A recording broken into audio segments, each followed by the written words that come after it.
नमस्कार दोस्तों, आप सबका स्वागत है अपने यूट्यूब चैनल बेस्ट स्टडी 2020 में।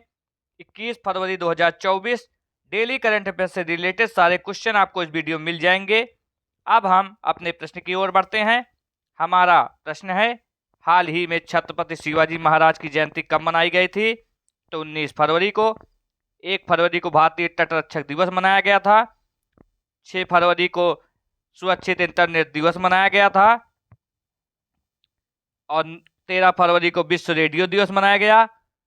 14 फरवरी को जन्मजात हृदय दोष जागरूकता दिवस। 18 फरवरी को विश्व व्हेल दिवस मनाया गया। अब हम अगले प्रश्न की ओर बढ़ते हैं। हमारा अगला प्रश्न है, हाल ही में किसने 77वें BAFTA अवार्ड 2024 में सर्वश्रेष्ठ फिल्म का अवार्ड जीता है? ओपेनहाइमर ने। Wild life photographer of the year 2023 का अवार्ड नीमा सरीखानी ने जीता। लक्ष्मी नारायण अंतर्राष्ट्रीय पुरस्कार से प्यारेलाल शर्मा को सम्मानित किया गया। मिस अमेरिका 2024 का ताज मेडिसन मास ने जीता। अगले प्रश्न की ओर बढ़ते हैं।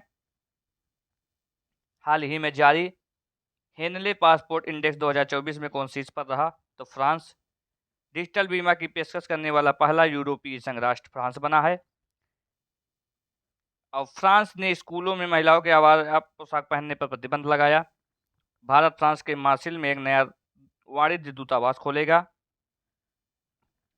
अब हम अगले प्रश्न की ओर बढ़ते हैं। हमारा अगला प्रश्न है, हाल ही में प्रधानमंत्री मोदी कहाँ खेलो इंडिया यूनिवर्सिटी गेम्स के चौथे संस्करण का उद्घाटन किया है? तो गुवाहाटी में। कहाँ किया दोस्तों? गुवाहाटी में। अगला प्रश्न है, हाल ही में किस देश में 1000 वर्ष पुराना सोमियन शाही महोत्सव समाप्त हुआ है? तो जापान में। जापान को समुद्र के अंदर ज्वालामुखी विस्फोट फटने के बाद नया द्वीप मिला है। इसरो ने जापान स्पेस एजेंसी की मदद से अगला चांद मिशन पूरा करेगा।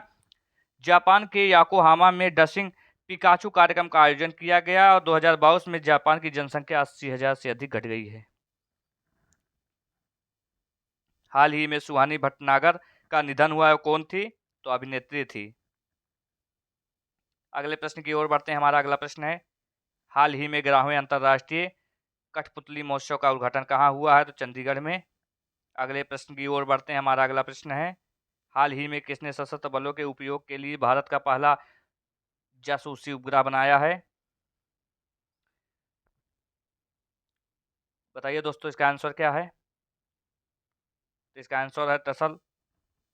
अब हम अगले प्रश्न की ओर बढ़ते हैं। हमारा अगला प्रश्न है, हाल ही में इरेडा ने नवीनीकरण ऊर्जा परियोजना के सह वित्त पोषण के लिए किसके साथ समझौता किया? तो पंजाब नेशनल बैंक के साथ। अगले प्रश्न की ओर बढ़ते हैं। हमारा अगला प्रश्न है, हाल ही में किस देश ने भारतीय आवास परियोजना के अंतर्गत 1300 घरों में निर्माण का औपचारिक शुभारंभ हुआ है? तो श्रीलंका में। अगले प्रश्न की ओर बढ़ते हैं। हमारा अगला प्रश्न है, हाल ही में कौन सा राज्य ईवी बुनियादी ढांचे के विकास में अग्रणी बनकर उभरा है? तो कर्नाटक।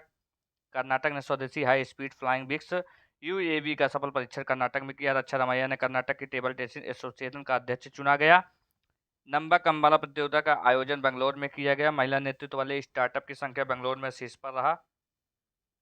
अगले प्रश्न की ओर बढ़ते हैं। हमारा अगला प्रश्न है, हाल ही में किसने सेना के उप प्रमुख का पदभार संभाला है? तो उपेंद्र द्विवेदी ने। दक्षिणी रेलवे की पहली ट्रांसवोमेंट टीटी सिंधु गणपति नियुक्त हुए हैं। फिट इंडिया मूवमेंट के ब्रांड एम्बेसडर नरेंद्र कुमार यादव बने हैं। LIC म्यूचुअल फंड के रवि कुमार झा को MD NCO नियुक्त किया गया। टाटा डिजिटल ने नबीर तहलियानी को MD NCO नियुक्त किया है। गुवाहाटी उच्च न्यायालय के मुख्य न्यायाधीश के रूप में विजय बिश्नोई ने शपथ ली।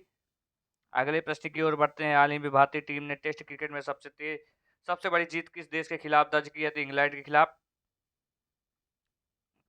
अब हम अगले प्रश्न की ओर बढ़ते हैं। दोस्तों, आज का हमारा अगला प्रश्न होगा, हाल ही में किसने युवा वैज्ञानिक कार्यक्रम युविका 2024 प्रस्तुत किया है? तो इसरो ने। किसने किया? इसरो ने। और किसने युवा वैज्ञानिक कार्यक्रम युविका 2024 प्रस्तुत की है? अब हम अगले प्रश्न की ओर बढ़ते हैं। दोस्तों, आज का हमारा आखिरी प्रश्न होगा, हाल ही में कहाँ विश्व पुलिस शिखर सम्मेलन आयोजन किया जाएगा? तो दुबई में। दोस्तों, आज का हमारा वीडियो यहीं पे समाप्त होता है। दोस्तों, यह वीडियो आप सबको कैसा लगा हमें कमेंट बॉक्स में ज़रूर बताइए और हमारे चैनल बेस्ट स्टडी 2020 को सब्सक्राइब करना ना भूलें, जिससे हमें मोटिवेशन मिल सके और हम आपके लिए और भी बेहतर करने का प्रयास करें। दोस्तों आज के लिए धन्यवाद। जय हिंद, जय भारत।